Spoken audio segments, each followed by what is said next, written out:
So we will start our regular meeting. Item 5, consent agenda.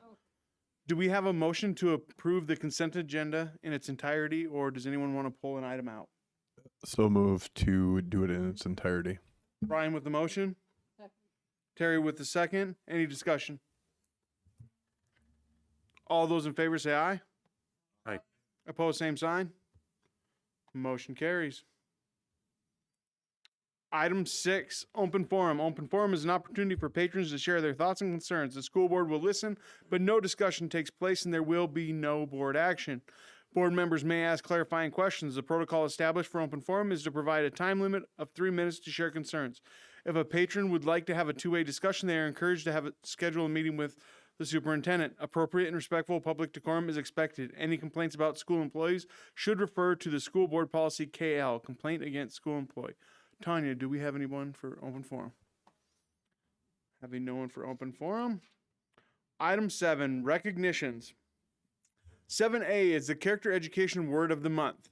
The character education word of the month is work ethic, which involves perseverance, persistence, diligence, achievement, determination, and industriousness.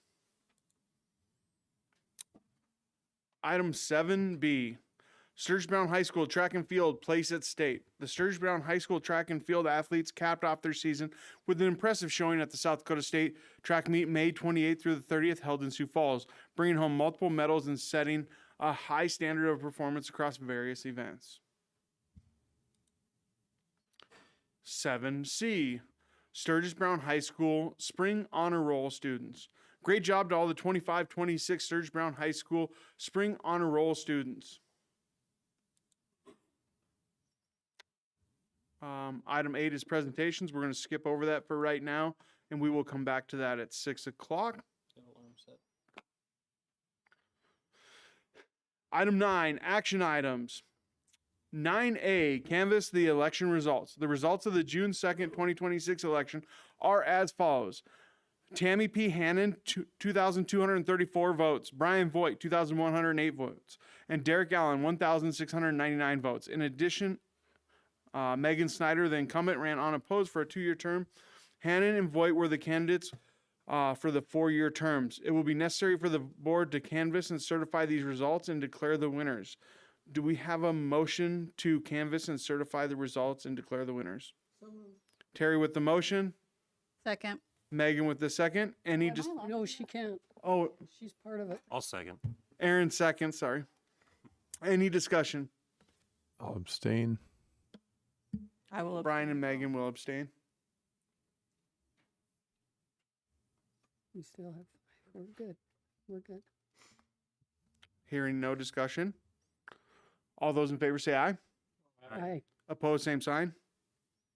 Motion carries. 9B, administrator contract extensions. The administrator contract extensions are attached for the board approval. Recommendation is to approve the administrator contract extensions for the 26-27 school year as presented, and I will be abstaining from this. So, Aaron, will you take it over? Sure. Do we have a motion So moved. and a second? Second. All right. Megan with the motion, Brian with the second. Any discussion? Hearing none, all in favor say aye. Aye. Opposed, same sign. Motion passes. 9C, amend the capital outlay budget for Woodle Field. Business manager Brett Bird is requesting the board approve to amend the capital outlay budget by $341,016 for costs associated with the Woodle Field project, including a timing system infrastructure and a retaining wall extension. This budget amendment does not increase the overall project cost. Rather, it reallocates $341,016 of the $650,000 currently budgeted for the fiscal year 27 to fiscal year 26. Do we have a motion? So moved. Brian with the motion, Second. Terry with the second. Any discussion? All right. I got to I know you're going to explain. Let me start quick. So we can't spend 27 money in 26. So we have the money in 26 currently to be able to pay for this, right? So is this going to add 340,000 to our 27 budget that we have not planned on spending? It'll reduce it by that amount, Brian. So we do. Okay. Okay. So we had a $1.3 million contract. Half of that was in 26, half is in 27. We were trying to estimate when they would actually get to that part of the project. So they submitted an invoice for 25%. They call it a milestone, and that was payment two of $306,000. That came a month earlier than we thought it was going to be. So basically, what we do, we have $650,000 budgeted for 27. We will not spend $341,000 of that. The other $35,000 is we're asking you to consider to spend contingency money for that infrastructure for the track timing system. That is conduit and wiring, okay? That'll be laid under about 4 or 5 inches of engineered fill and then underneath the turf. We got to do that now in order for the track timing system to be able to function for a track meet. What did we save when we bid that dirt out for the haul? Is about that right? $18,984 Part of is that. what our contract was reduced. So we did a contingency change order last month to reduce our contract from 1.3 down to about $1,281,000. Within that 1,281 is still $75,000 of contingency funds. Now, we told you up front, will need to approve those contingency expenditures, and that's why we're doing that now. Of that 341, 306 is actually a contract payment, and the other money is going to be to make these improvements to host that timing system, as well as it was brought to our attention that the retaining wall in front of the grandstand stops about, I suppose, 20 yards short to the west, and we get a lot of dirt that comes off the hill across the sidewalk and pools on the track. Actually runs across the track all the way Runs into the across field. the track. So right now, Mr. Wheeldryer has Greenscape providing a cost estimate of what that would be. That'll come back to you, but we had to provide enough flexibility. If this has to be done before July 1, we can. If it doesn't, then that amount will wait till July. So the challenge of this is as we start to try to follow the contractor's timeline, owner supplied expenses and projects have to be built into their timeline, which maybe causes us to move a month into the next fiscal year or back into this current year. So project cost is the same. It's actually down about $19,000. We're asking you to invest some of that contingency funds in that infrastructure. Does that help? Yeah.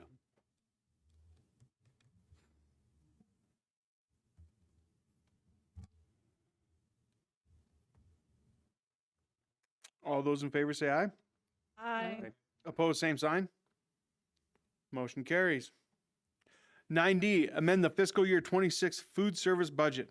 Business Manager Brett Burdett and Food Service Director Rhonda Ramsdale recommends the board amend the fiscal year 26 food service budget by $100,000 due to the increased cost of food.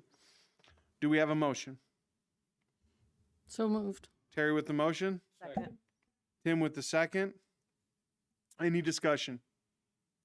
Yeah, Mrs. Ramsdale and I have been looking at this food service budget all year and watching that, and we specifically watching, one, our cash balances, but two, looking at the performance of the budget overall. Our labor is good. Our big increase in cost is food. We are close to $100,000 in increased food costs versus budget, and that's a cost that's uncontrollable. They've actually started buying certain things in the menu to try to save some money. The challenge that Rhonda has is they will bid out components of their food for the following year, but these contractors are not honoring that. If it goes up, they're just charging us more, even though it's bid at this particular price. So the bid process they're doing to be competitive to open vendors is not helping us in terms of controlled cost whatsoever. So this amendment is to just cover those food costs that we experienced in 25-26.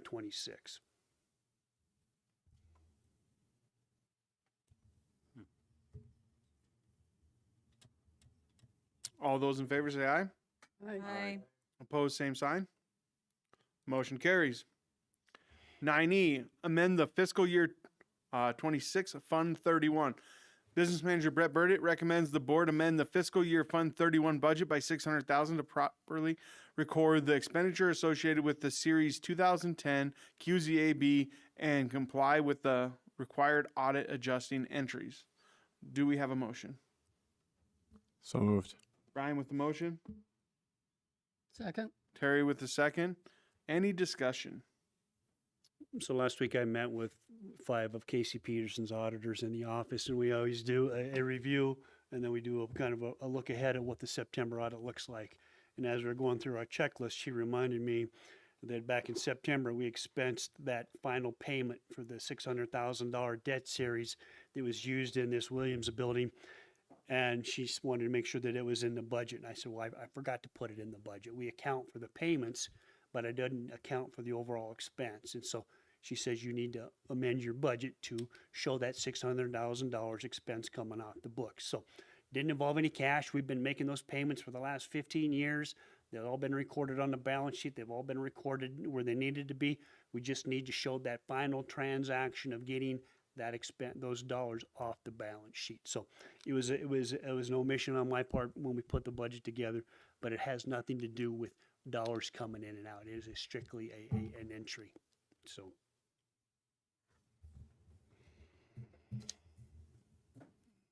All those in favor say aye. Aye. Opposed, same sign. Motion carries. 9F, approve West River Mental Health MOU. Attaches the MOU with West River Mental Health for the 26-27 school year to provide mental health services to individual students in Meade School District buildings on a case-by-case basis, with services provided upon receipt of appropriate parent-guardian consent. Do we have a motion? So moved. Scotty with the motion, Second. Megan with the second. Any discussion? This is the same as our continuing contract we've had with them to provide extra counseling services that we don't have. Usually comes through our counseling department on that, and then we have to get proper appropriate parental consent for them to meet with the children in the school.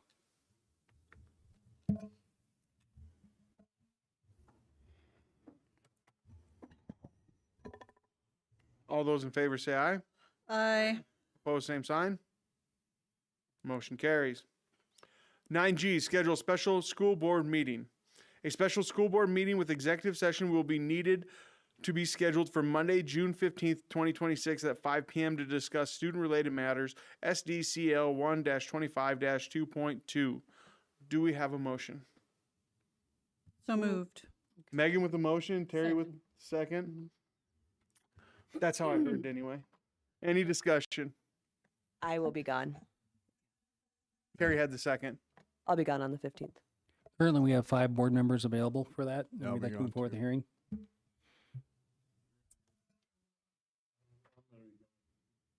And I tried going on vacation with Tim, but he wouldn't let me go with him. So We have 5 board members who are confirmed to come, so we're good. If something changes, then we'll have to reschedule. hearing no other discussion, all those in favor say aye. Aye. Opposed, same sign. Motion carries. 9H, schedule special school board meeting, study session, and work retreat. A special school board meeting, study session, and work retreat will need to be scheduled for Monday, June 29th, 2026. The board will engage in discussion and review key district initiatives in progress. Topics for discussion include review of district goal outcomes, review of board self-evaluations, presentation on professional learning communities, PLCs, and instructional council work. Do we have a motion? So moved. Megan with the motion, Second. Brian with the second. Any discussion? We, can we amend that to add the executive session for superintendent's evaluation? Since we moved that down there? To 29th? We So- don't need to amend. We can just put that on there. No, it'll be an action item to go into the executive Oh, because session. it says Oh. no formal board action will take place. You have to, the one has to be on there specifically. I would like Make- to amend my Would you make a friendly amendment friendly to amendment, motion? yes. Would the second approve to that? Yes. Okay. We're good. Okay. When we do these moving forward, should we put, because we're scheduling this 3 weeks in advance, should we put at this point there's no formal board action that will take place? Simply because if we have like an executive session that has to be put on there, and we still have to follow state laws on posting that stuff. Yeah, you have the right to actually add an executive session if anything comes up personnel wise, but our handbook or our guidance for this actually says that we won't have any action items on it. What we do then is we'd actually, if we had, let's say, example, a student matter or an employee matter or something that come up, we'd schedule a second board meeting. Is how we'd handle that. Okay. So then we'd have to schedule a second board meeting that unless we actually address it specifically in here and what the purpose is for. And it'll say superintendent evaluation. So, and you have to have action to go in, no action coming out though. I know we typically say that there's no formal board action that'll take place. I was just wondering if we could make an arrangement for that, but that sounds good. We just do a second meeting. If you had to, yep, you have to schedule a second meeting for that date then. If you're in example, if you're going to issue contracts or any contracts you have to sign or something like that takes motion, you'd actually have to do a second meeting because of where work session policy works. All those in favor say aye. Aye. Opposed, same sign. Motion carries. Item 10, discussion items. 10A, property tax levy. In addition to the budget, it is necessary for the board to determine the tax request to be made by the county auditor. The finance committee recommends that a levy of $8.3 million in capital outlay and the minimum in special education. The maximum levy for the general fund are determined each year by legislature. Action will take place at the July board meeting. Discussion.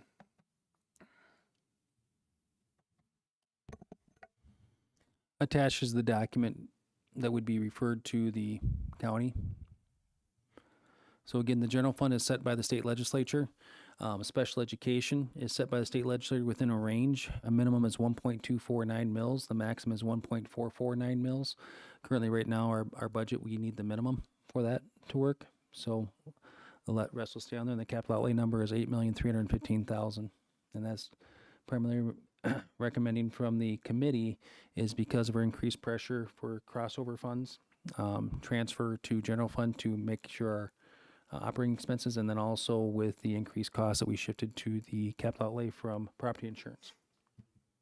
Any questions, answers, or stuff from the committee? What's our levy for this last year? 7.5. That was a revenue request. I think it's important to note that, especially like under the general fund, that we have to meet those minimum requirements in order to max out the state contribution for those funds. So we don't control the property valuations throughout the district, but we have to hit these numbers in order to make sure that we get that State aid. state aid. And the one we truly have control over is capital outlay. And for the foreseeable future, it looks like we're going to be transferring funds to make our general fund whole. I think it's important to note as well that for as long as I know of, the board has never levied the maximum. And it's one of the reasons that we're in the positions that we are in today with some of the decisions that we have to make. So There was a period where we did, Megan, it was just, you could just put a 3 mil request regardless of what the valuation was. And that was fairly standard practice. And that was before property valuations took off. So probably prior to 2009, when it was normal, the real estate markets were fairly normal. Once they came in with the mandatory ag increases for 7 years of 10%. Some other things started happening. Valuations and reassessed valuations skyrocketed, and districts were banking a lot of money. In 2017, that's when they came in and started to put some control measures there, and that's about when the Meade School District started to back off that maximum levy and truly try to set a budgetary amount based on need. Not just based on ability to levy, but based on need. And so, it hasn't been, forever, but the boards have made very conscientious efforts to be good stewards. So, Yeah, so it used to be 3 mils. Right now, we're about 2.3, 2.4, 2.39 is where we're at right now.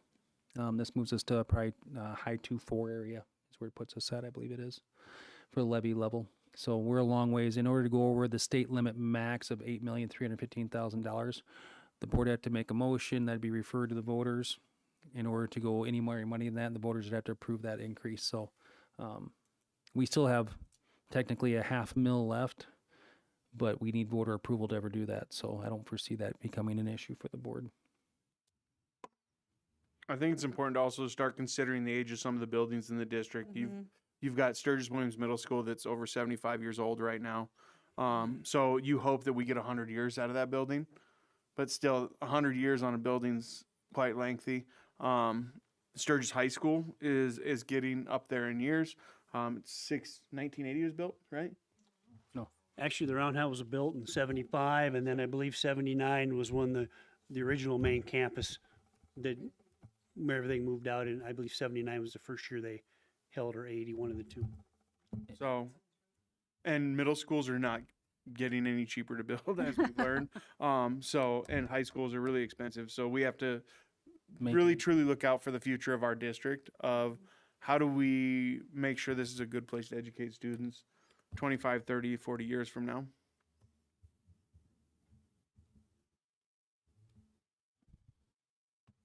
Nobody else wants to talk about money? Money's fine, taxes are a bad idea. The insurance committee is going to convene on the 15th. They're going to have some very challenging tasks ahead of them. We had a 13% increase in property insurance premiums, around $80,000. All right. So I think I sent some things out today to the insurance committee of what that initial quote looked like. We're meeting in a couple of days with Mr. Lynn. We gave him a list of marching orders to come back with some revised quotes to see where we could narrow that down. But again, this is another example of the pressure being put on capital outlay to move money into the general fund to cover some of these costs that we're experiencing right now. So it just, those things, we have only a limited amount of ability to change coverage without potentially harming the district on some type of catastrophic event. So. And you bring up another point there is when we decided to build some of our buildings with EFIS sidings, that's hitting our insurance, which is on our general fund and can pull out of capital outlay. So yeah, I know we're on a tangent right now. We're stalling until 6 o'clock, but the deductibles on Whitewood, Piedmont, and Sturgis Elementary went to a percent of value of the building at 1%. Okay, they were 75,000 wind and hail. It went to 1%. So depending upon what value the insurance company has of those buildings, the out of pocket to the district could be in excess of 300,000 to 400,000 on a wind and hail claim Per building. Per building, not occurrence, but per building. And so those are the challenges we have, and then the ability to buy that back down tripled. And so we used to be able to buy ourselves down from 75,000 to 25,000 with about $10,000 of additional premium. That jumped to 36,000. All right. They're taking any wiggle room we have to save some money or to assume some risk in that. So the insurance company is getting all that information. Tim and Terry and Scotty, I think that got sent out to you. So check your emails and we'll be reviewing that, plus the new proposals coming back from Levitt Insurance Agency. here I thought Derek said it was slowing down on that. Huh? Maybe that last year. Softening up is, I think, what he said. Yeah. It's softening, yeah. Softening. It's not 15, 16%. Or 20. 10B, fiscal year 27 through fiscal year 29, master facility plan.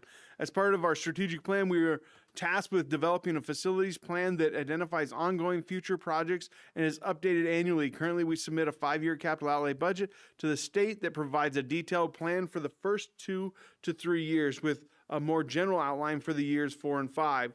This facilities plan builds upon that framework and provides greater detail for years 1 through 3, presenting the information in a more accessible, user-friendly format for staff and the public. The plan will also be published on the district website for transparency and ease of access. So Brett's probably going to talk this a little bit, but I just want to make sure you realize we have a 5-year plan that takes a tab for every single building that we have 5 years out on looking at that. And it's just not user friendly. So the board tasked us with making sure that we had a goal to make something that's more forward facing for the public to see and easy for everybody to understand where we're going, what we're doing, and what our costs are for that. Many schools just have, here's the next project. They don't put cost estimates on there. We thought it was important to put cost estimates, and Brett and Miranda and Jeremiah did good work with this.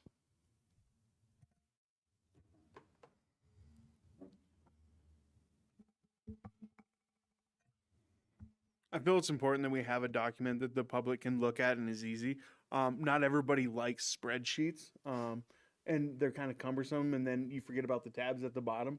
So I think this is a good document to start out with and put out to the public so that they know kind of what the plan is for our district moving forward is.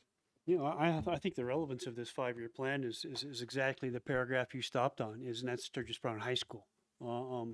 Other than some other things we're doing, that's the facility that will need the largest infusion of cash if you want to keep it updated, all right? And that means a CT addition, that means site security, it means some other things like that. Electrical analysis, you know, we're looking to invest funds available and approved by the board, making some upgrades in that facility just to maintain it, so.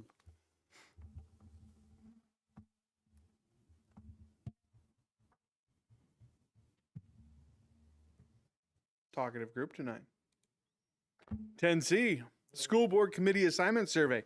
The board president, once elected, will be responsible for making committee assignments for the 26-27 school year. Attached is the list of the 25-26 standing committees for reference. Board members were asked to complete a committee interest survey to indicate their preference and areas of interest for the committee service during the 26-27 school year. The survey results will be shared with all board members prior to the July meeting and will be used by the board president when making committee assignments. The survey has been distributed to all current board members, including newly elected board member Tammy Hannon, for completion. Just routine business we do every year. Instead of sitting at the board meeting and wondering who wants to do what, you all have a chance to express what you'd like to be on.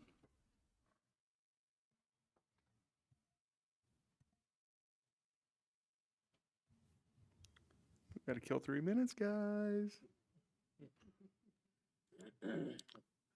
Administrator reports. Does any administrator want to? Beth? 2.5 minutes? Business office will have the independent audit first week of September. Okay, we will start preparing the data to submit to the Department of Education for review and certification. That typically has to be done before August 1st. And in the meantime, again, we met with the auditors last week. We set up a new share file folder. We will start to upload data, financial stuff as it's completed or available. First one we start with is food service. We're wrapping up a lot of stuff there. We have some reporting there to do probably by first week of July. Then that'll get uploaded, and then we'll start the process of the data dump to Casey Peterson Associates to prepare for the first week of September audit. Board member updates. So the stoplight report's up there. We are starting to reach some of our goals. I think we're at 100% of the board members that have attended at least 3 events this year. So we're closing in on those gaps. We're still low on board training, so we'll do some board training at our next that end of June meeting that we'll have. Should have an hour per board member at that. We'll also have Aaron sent out a good link on an Apple podcast. I don't remember if I sent it. I think I sent it just to you, but I'll get the link to Tanya. It's a digital safety presentation by a local lady. Megan, you've probably seen it before. Holly Strand, yeah. She does a really good job of, first of all, presenting about digital safety, especially involving kids, but second of all, on keeping it modern. Like I've seen her probably like 6 times throughout the past decade or so, and every single time she's up to date. I mean, she does investigation, she's in law enforcement, but she's always up to date with like the newest things that they're seeing involving social media, AI, all of that stuff now. So I'll make sure I get the link to Tanya, and then that'll be a nice, good training for all of us too. All right, that brings us to the budget hearing. I think you got like 15 seconds. 6 o'clock, you're good to go. So we are required by law to hold the public hearing on our proposed budget. A presentation of the budget will be given during the first portion of the hearing and then opened for the comments or questions. Whenever you're ready, Mr. Burdett. Mr. Bennett, what are you doing? All right, thank you. Really, this is pretty informal, guys. We've spent a lot of time over the last 6 months talking about numbers and budgets. We'll just go ahead and roll into two. So what we want to talk about is in each governmental fund tonight, what are some key points, or what are some key driving factors that have been influencing the numbers that have been sent to you, okay? So we'll look at the governmental funds, general fund, capital outlay, special education, the debt service fund, and our enterprise funds or proprietary funds, okay? If we look at the general fund, when we talk about it, it's going to be state aid, it's going to be enrollment. That revenue is what drives our budget, okay? Capital outlay objectives, we're entering into a period of transferability of funds into the general fund while we continue to maintain facilities, support curriculum and technology, and keep the district moving forward. And again, as we talked about here about 5 minutes later, it all ties back to that mill levy. It all ties back to those capital outlay funds we need. Special services, we talked about a week ago about the importance of recruiting and retention of staff. We talk about a needs-based levy, okay, levying to support the needs we have to serve those kids and serving students. And so we'll look at the general fund real quick, and this is very simple. This is a 3-year look at enrollment on the left. 25, we had 3,029 students. This year we had 2,948. We're projecting maybe 2,875. What is the implication of that? Well, that means the combination of your local property tax and state aid, all right, is going to be less, all right? Even though we've had a 4% increase in 25, 1.25% increase in 26, and a 1.4% increase proposed for 27, our total combination of state aid has gotten less, right? And that's because we have fewer kids. That's how we get paid. We talk about that every year. What we focus on is state aid, and we focus on enrollment. That's 80% of our revenue budget, all right? Any questions about that? All right, it's a trend we have to line up with. Our general fund expenditures for next year are looking around $24,662,285 before we amend it, okay? That's basically a combination of 54% falling under the K-12 instruction, operation and maintenance is 15%, support staff services 20%, transportation and co-curricular. Those are the major components of our budget. All right, support staff. Mr. Burdick, Yes, sir. could you go back 2 slides real quick? Mhm. Could you explain why fiscal year 27 that local contribution dropped so much? Right, so we talked about, if you heard all winter, what the focus was in Pierre. If you watched the election, you followed the gubernatorial election, it was to lower property tax. And the effort done by our legislatures and our governor was to lower that owner-occupied mill levy down. I can't remember where it was, but it went to 0.669 mills. 251 to 0.669. All right, and focused on owner-occupied valuations. And so when your home gets assessed, instead of using that 2.5 mils per $1,000 of valuation, you're now using 0.669. What that did is lowered property taxes, but based on our formula of a need, it's a need-based formula. You determine your need, and then whatever the local property tax doesn't cover, the state has to kick in. So if your property taxes go down from set 9.7 to 7.9, state aid's got to go up inversely to cover that need, all right? But it all ties back to enrollment. So the lower the enrollment is, the lower the state aid is, not your taxes, right? The legislature sets your taxes. What lowers state aid is the number of kids, all right? That's why there's the concern that if sales tax receipts are lower than projected, or the money that the state has in their budget for education is lower than anticipated, you will probably see a smaller increase to state aid funding than the formula dictates, right? The formula is CPI plus 3%, whichever is less, okay? If that number is 3, we're supposed to get 3, but if the state is running short of money, they don't necessarily have to pay us. So this year we should have got about 2.8%, Right? according to that state law. So it creates a little bit of uncertainty in school funding. And it'll be more volatile. That 0.3 they added back in sales tax that starts in 27, July 1, that sales tax 0.3 is supposed to generate enough money to make up that difference for state aid that was dropped in local property tax on owner occupied only. You'll see a small adjustment in other areas, but the big drop was owner occupied only. It's a good point, Justin. Thanks. And so when you look at the $24.6 million of general fund expenditure, 80% lies in personnel cost, okay? salaries, wages, benefits, those things like that. 80% of that is in personnel. So when we have a challenge like we had this year of looking at lowering our budget, and we talk about do we have ability to do it in supplies? Do we have ability to do it in contracted services or professional development? We do, but we don't have the impact to move that needle very much. It typically goes back into our largest cost, which is personnel. So that's really what drives that. Capital outlay for 26, 27, as we referenced earlier, it's about maintaining facilities, purchasing curriculum, purchasing technology, keeping updated technology, and serving our debt obligation or our debt service. Those are the big four. Transferring funds into the general fund to support educational opportunities. We're entering into a period now with the declining enrollment that we're going to start doing that. All right, we're going to be moving money over to continue to support the things that we need to. Property premiums now can be expensed in capital outlay. We had $505,000 budgeted. That's probably not enough. We're going to have to do what do we do to get that done, try to get it down there, but we'll probably be back in a couple months asking you to increase that line item in the budget due to that demand.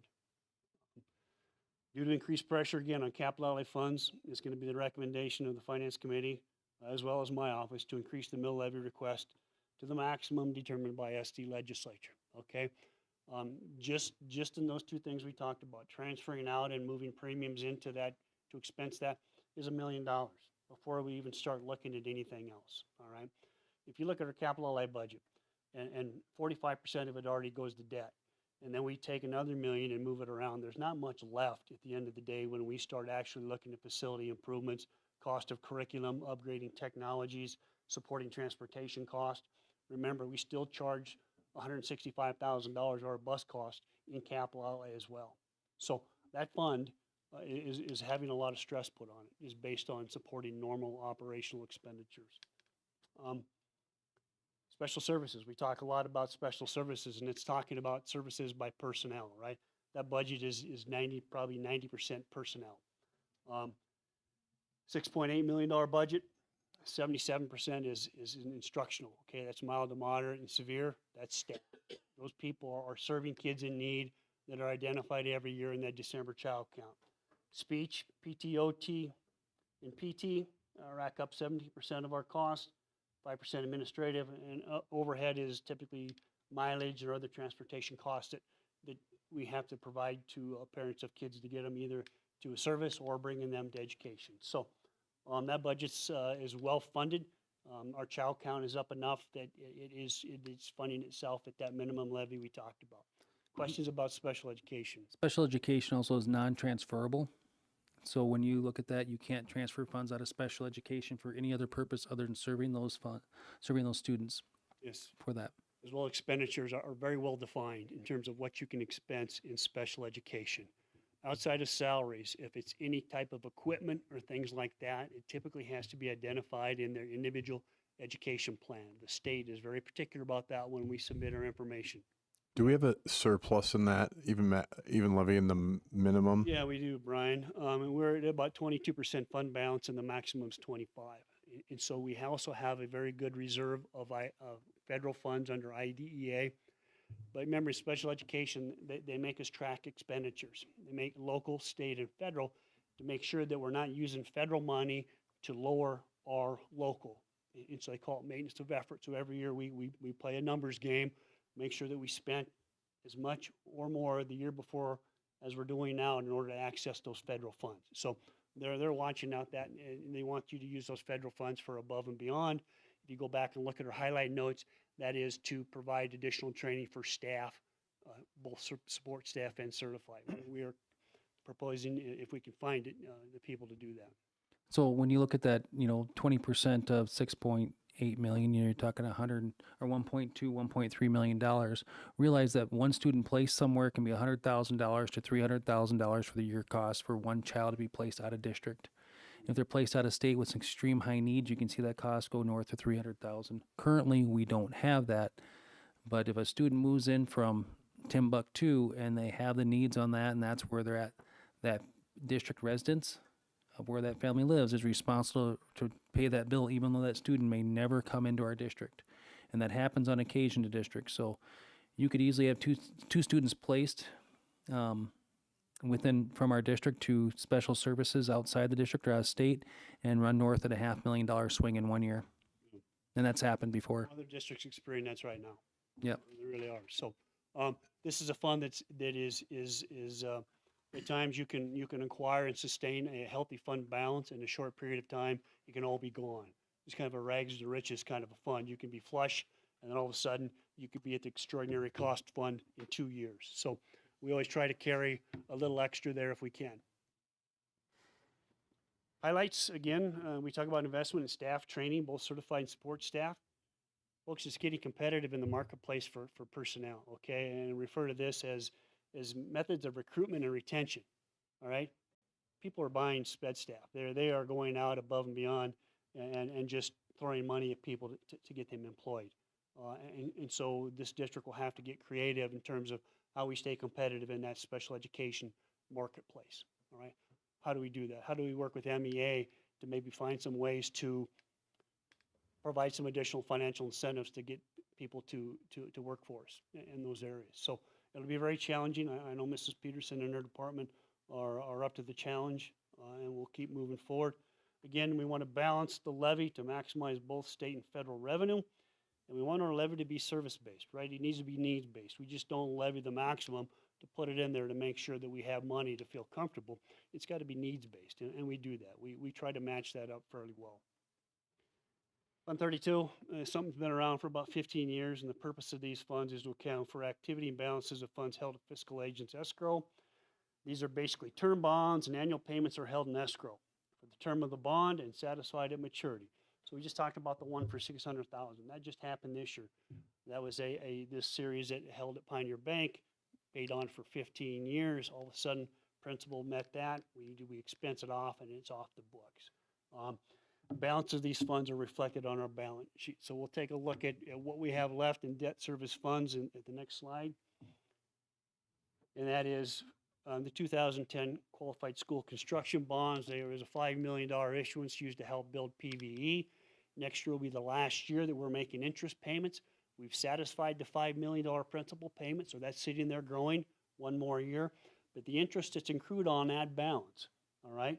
And currently right now that balance is $200,342. That'll accrue for 12 more months at 3%. At the end of next year, the principal amount, the $5 million, gets sent back to the person who loaned it to us to use. We get to keep the interest. And so we set up that new capital construction fund at SD Fit. That's where this money is held at SD Fit. So we will take that interest, and with your authorization, we will move that interest into our capital construction fund to help us on our next capital project. Okay? Food service, you know, we've been working hard on this one.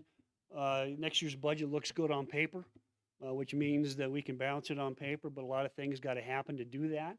One of them is we got to have the participation. One, we instituted some price increases there to help us out. We need to continue to try to increase participation. And it's going to take cash management and cost control by Mrs. Ramsdale to make sure we're doing that. We've gone through our balance this year. We're down to our lowest cash reserve we've had in a long time. And we're working on that. Mrs. Ramsdale's working on some things due to get us into next year. And the other thing there is the board authorized us to move $50,000 from the general fund into food service, right?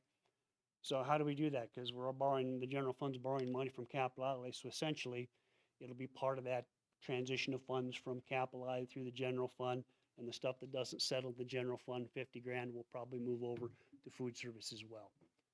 So that's really what food service looks like. Fund 53 is a compilation of about 4 different activities that we charge fees for.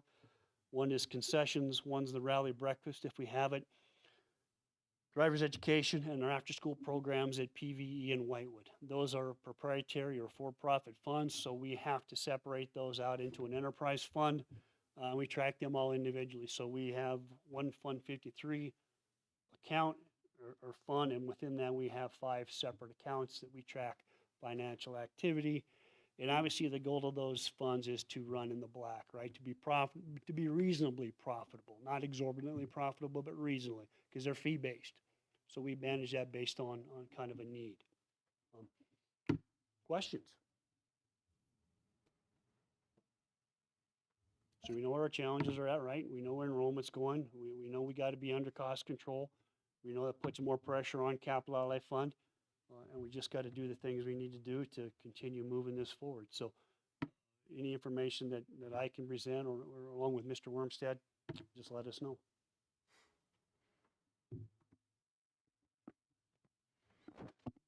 Full preliminary budget is in the packet for that, and so there's a 27 published version that went in the newspaper, so you have the full detailed budget in there also. Yeah, we're trying to find typographical errors or errors in that, so we're not quite ready to post it on the website yet.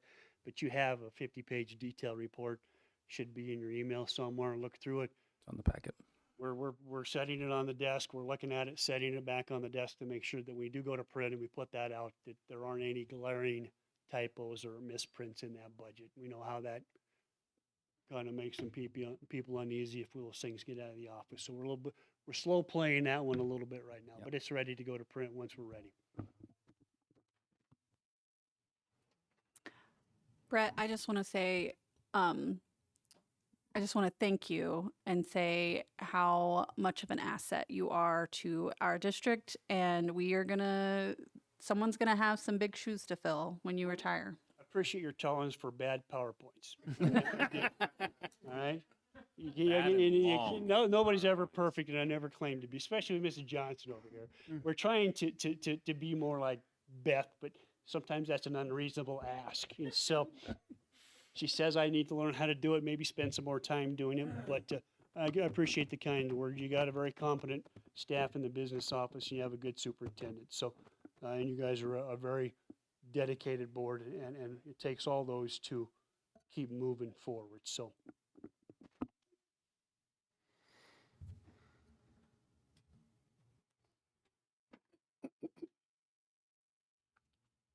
No other questions?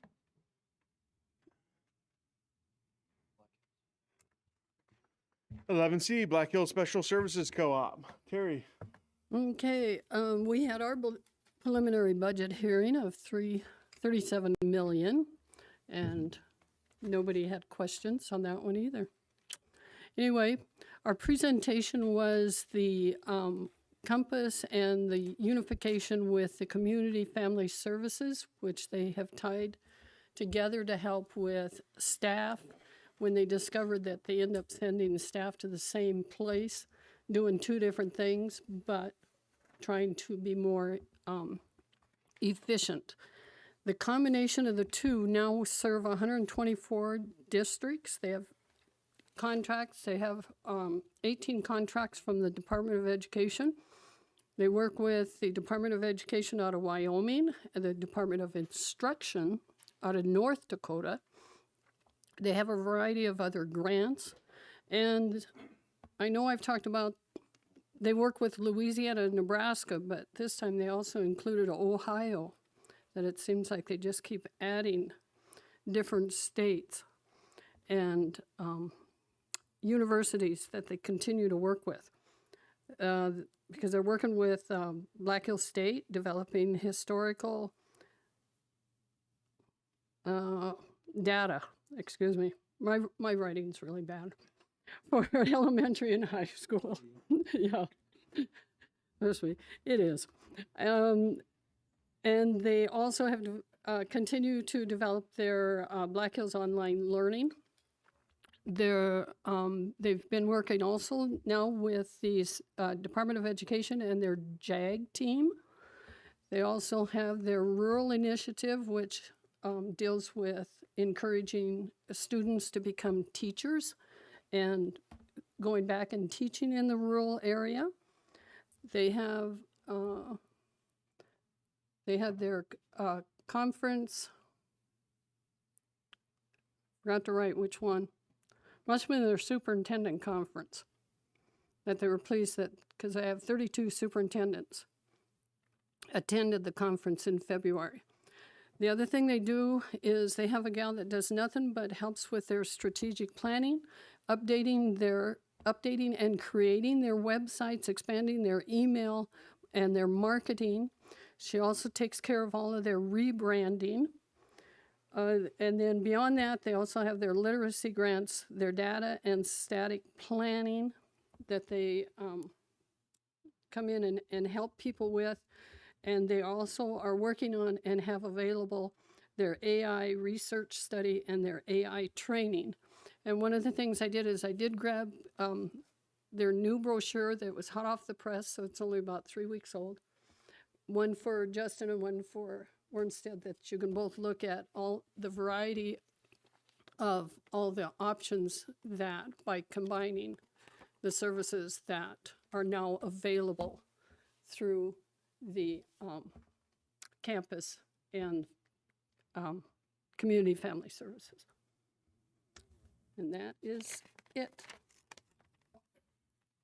11D, Superintendent, Mr. Wormstead. So I made a one-pager to give an update on the discussions with Faith 46-2 reorganization. Remember, this originally started, we have not had any formal motions for this, but just asked to see if it was financially feasible to do this. So we were requested by real members to see if this was possible. So we had come up with 2 guidelines talking to the Faith superintendent. It says must be beneficial to Faith 46-2 and must not harm what remains of 46-1 if this were to take place. So this started off really slow getting the information correct, first of all. So the general fund net addition revenue needed to run the rural schools based off 24-25 actual expenditures minus, we took out the district overhead, business office, and superintendent's office out of that, was about $700,000, and capital outlay would need to be transferred to the general fund for all rural schools east of Sturgis to make that a break-even point with that.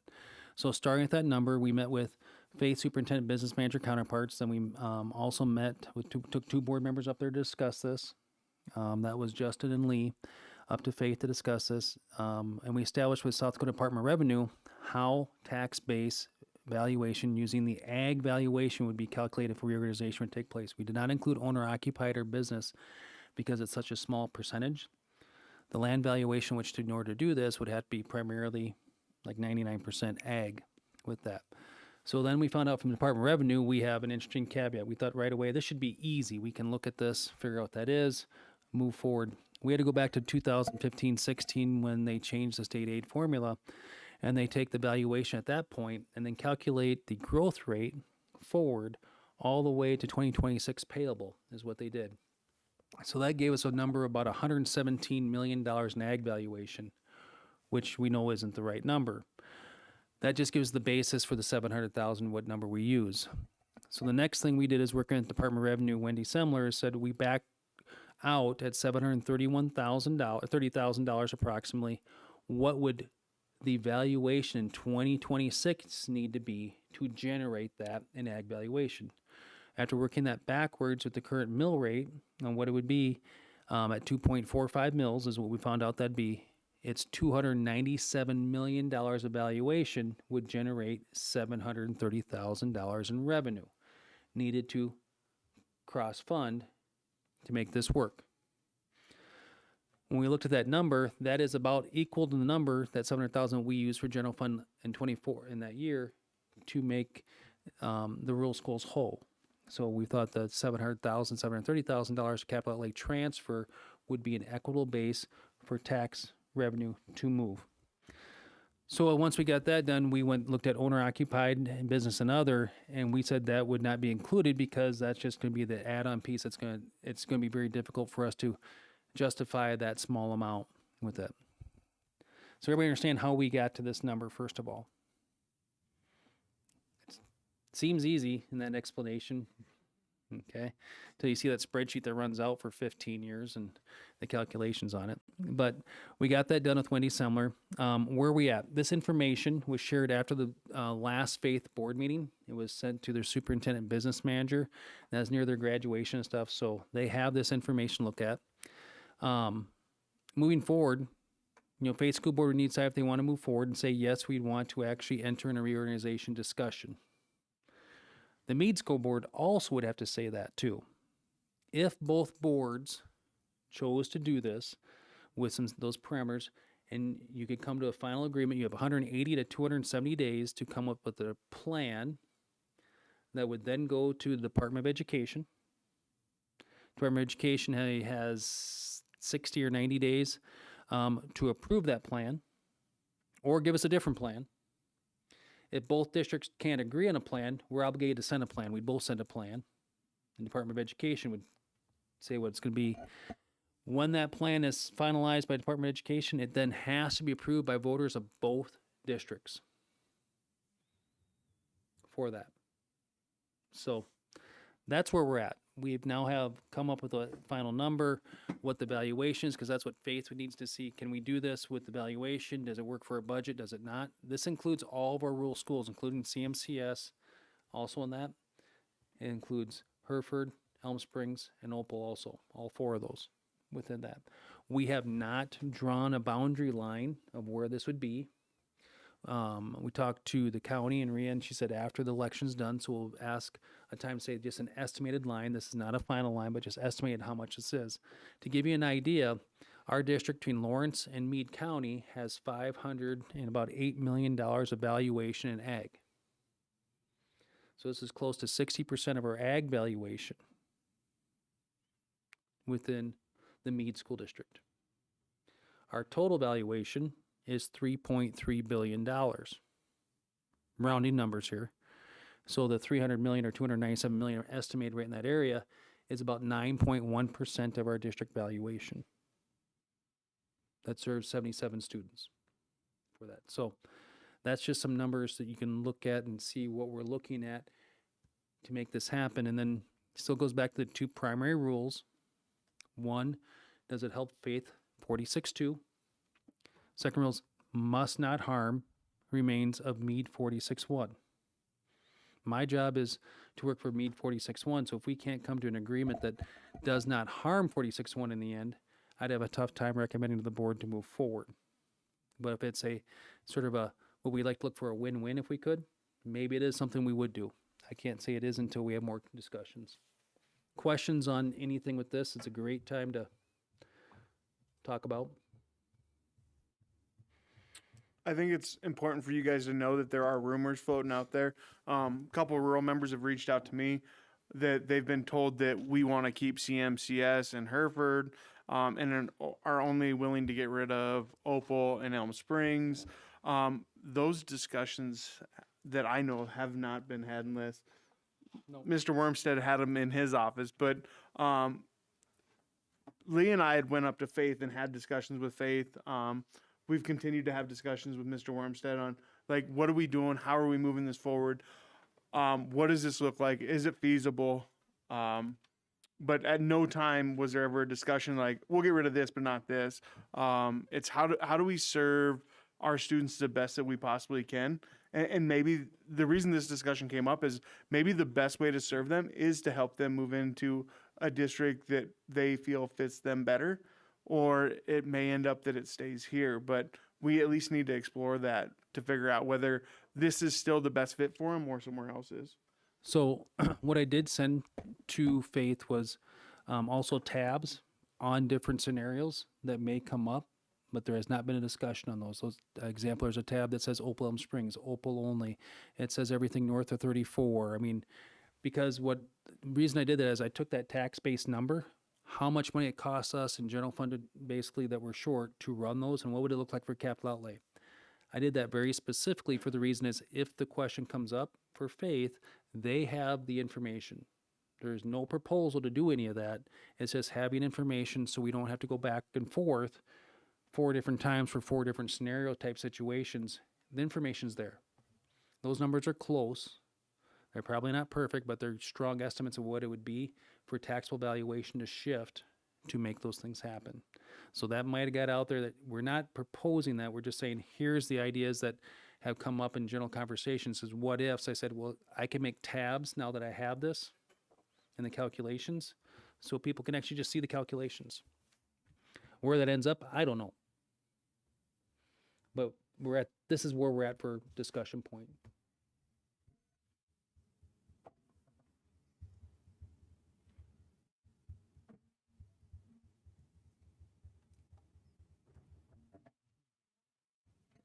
What? The only thing is now Faith has the information. If Faith comes back to us or doesn't come back to us or doesn't want to do this, and that's the situation where that's at.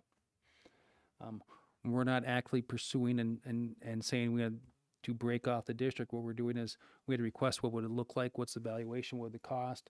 My job was to say, is it feasible? It's feasible at about this number, and it actually at that valuation, that number is feasible if you get everything else together. I mean, there's special education questions. There's a whole list of things that comes up now. If you can say this is feasible financially, so to speak, maybe not logistically, maybe it is. I don't have those answers. We have to answer special education issues. We have a lot of things that then come up in a plan. Where's the line drawn? All those things. I mean, there's a lot. But at this number, it's feasible.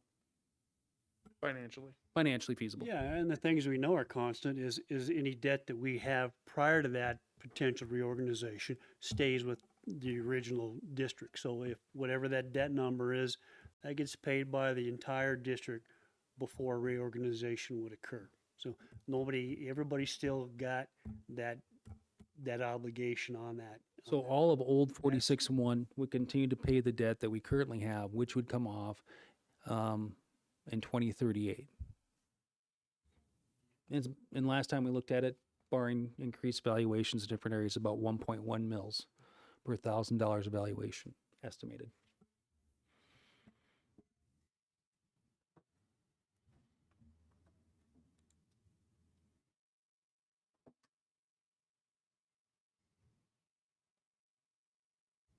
No hard questions? Figured we give them a long pause and see if they come up with any.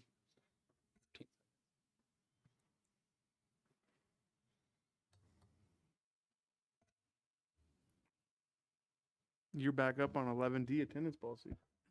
So we're looking at aligning our attendance policy to what the state and the federal government calls chronically absent.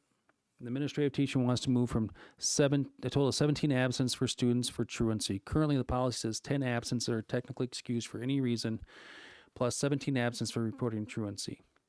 So that means instead of being 10% absent, we're asking, hey, you can be gone about 12, 15% absence and you're going to be okay. Well, all the research shows the more you're absent from school, the worse you do, okay?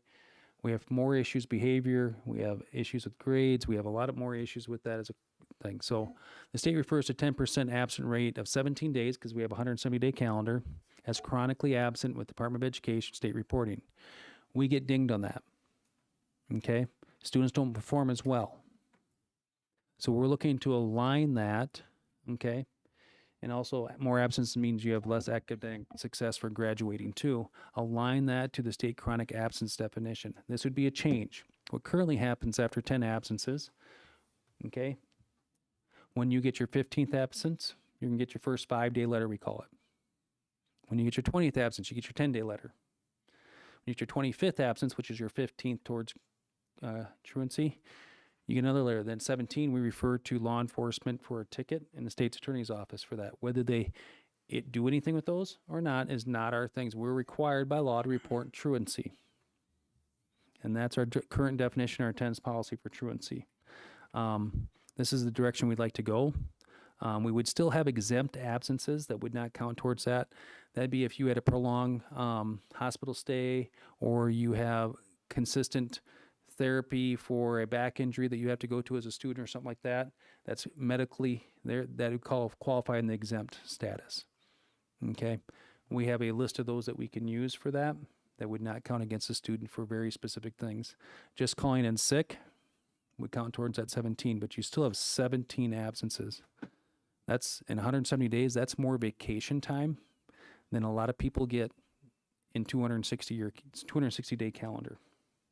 So we don't think we're aligned and actually trying to align that with the state, but we need feedback from the board before we present this for handbooks in July. Is this Question, how many truancy full 17 days do we get a year in our school system? Well, it's 10. We have 10 excused, but they're actually gone 27 because it's 10 plus 17. Yeah. We are just finishing our report for the state, and we're collecting all that information, but I can get that to you this year. Is that a policy? Is that something we'll have to change in the policy? I think it's just handbook policy. So a handbook is board policy. So when you change the handbook, it is your policy which are taking place for that attendance. I know a lot of parents have been upset that they get letters that says, "Hey, your child has been gone this many days. Just understand that the truancy is X, Y, and Z." I think I don't know if there's a better way to deliver those letters. I think you need to deliver those letters and just keep that top of mind of how many days you're missing. But also, like, I think a lot of people feel like they're about to get in trouble because their child is missed. I don't know if it starts at 10 days or 12 days or whatever it does, but every time somebody gets one, my phone rings, it says, "I got one of these letters from the school, and my kid was gone for X, Y, and Z." And I just tell them, it's like, "Hey, you're a grown adult and you know why your kid needs to miss. Like, just understand, like, here's the limits. And if they've got a medical reason, report that to the school." But Well, the letters, regardless we do it at 27 or 17 or 52, the letters are never popular. With that, I mean, we have families taking kids out 2 times, 3 times a year for 5-day vacations. And is a vacation more important than the kid was sick for 15 days?